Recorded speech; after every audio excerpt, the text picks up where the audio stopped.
So recently, as you guys all know, there's been some new weapons that have been added into the black market and the supply drops. And look what your boy got right there. He got himself a baseball bat. And it's called the MVP. Get to knock some fools out with the baseball bat. Good old fun. And so what I went ahead and did is made a class for you guys. And if you guys want to try out this class, I really recommend it. If you're going for like trying to get it to dark matter or try to get a gold so much or so on and so forth. So I had 6 cents. Fast Hands and Scavenger, and then Dead Silence and Awareness, as well as 2 concussion grenades. And so, as well as perk 2 greed and perk 3 greed. And so, hopefully you guys enjoy the gameplay in the background. I actually got a decent gameplay with this. I got like, I think I went double positive with this, with the baseball bat. So, let alone it's hard to go positive with just a melee weapon alone.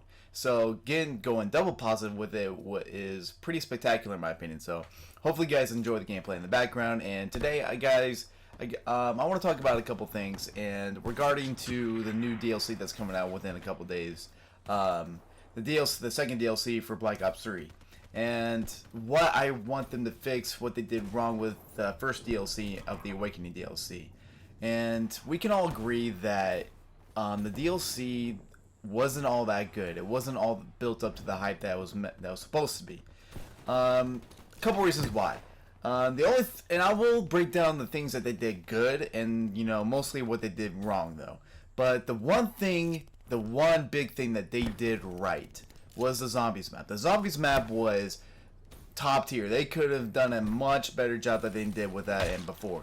And damn, dead from above with that baseball bat. And I get some really good kills with this baseball bat, guys. I'm not gonna lie. Right here, I actually get a good killing spree with this here in a second. I think I go on like a if this thing didn't take so long to render, I could have easily could have had a quad.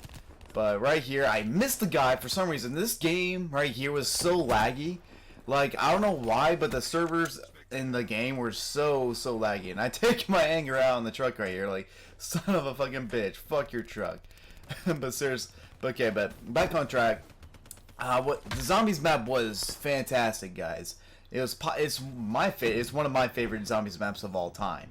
And they couldn't have done a better job with that map. So, kudos to them. They did everything that they needed to do right with the zombies map, and which I kind of figured. Treyarch's been making good zombies maps ever since World of War, and there's been a few bad zombies maps like Transit. I mean, we all know and love and hate.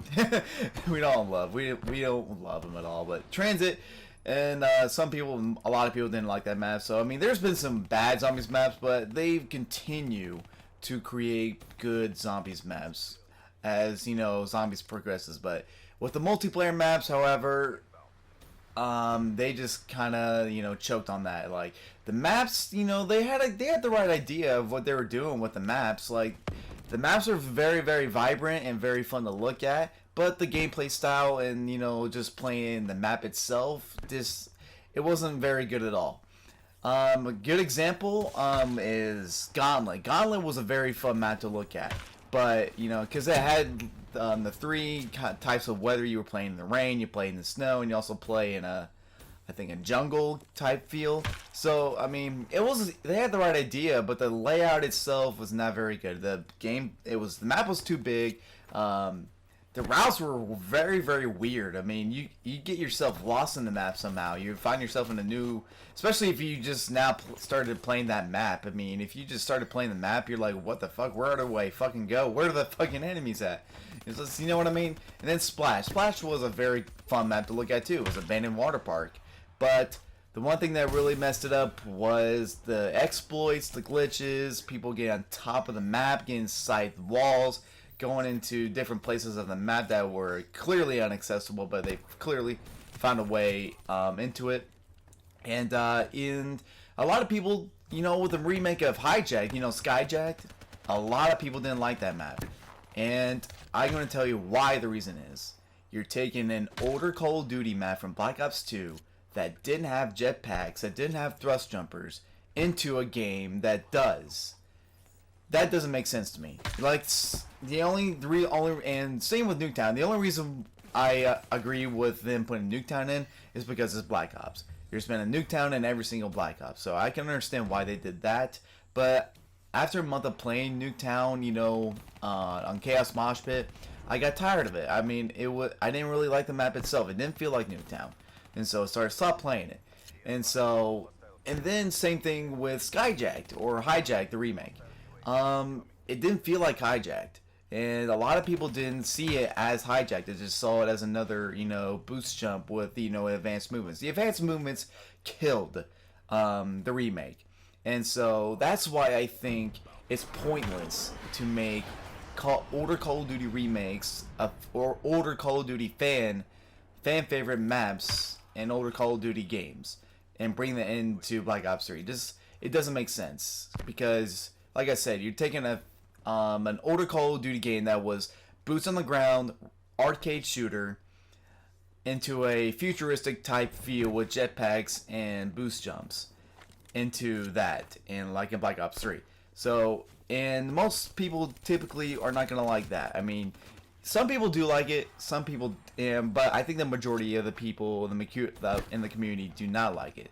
So, what I want Treyarch or the people at Activision to do with the second DLC, I just want 4 brand new multiplayer maps. No remakes, just 4 new maps.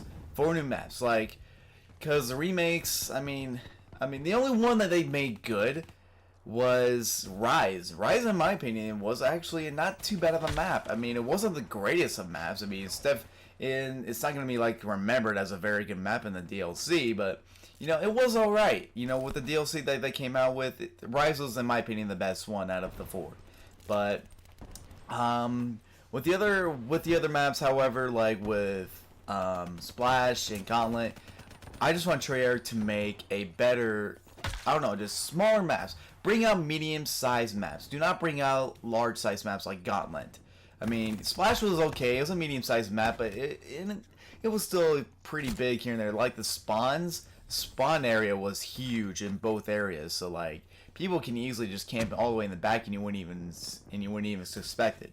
But that's all I pretty much got for you guys today. Yeah, so that's just my opinions of what I think Treyarch should do. Just make medium-sized maps, 4 brand new multiplayer maps, no remakes of any older Call of Duty maps, and yeah, that's pretty much all I got. Keep doing, and I want Treyarch to keep doing what they're doing with Zombies because Zombies is getting better and better every time they come out with a new map. But hopefully, you guys enjoy the video. As you guys see, I went 20-10 pretty well with the baseball bat. So leave a like if you guys enjoyed the gameplay in the background, and thank you guys for watching, and I'll see you guys in the next video. Peace.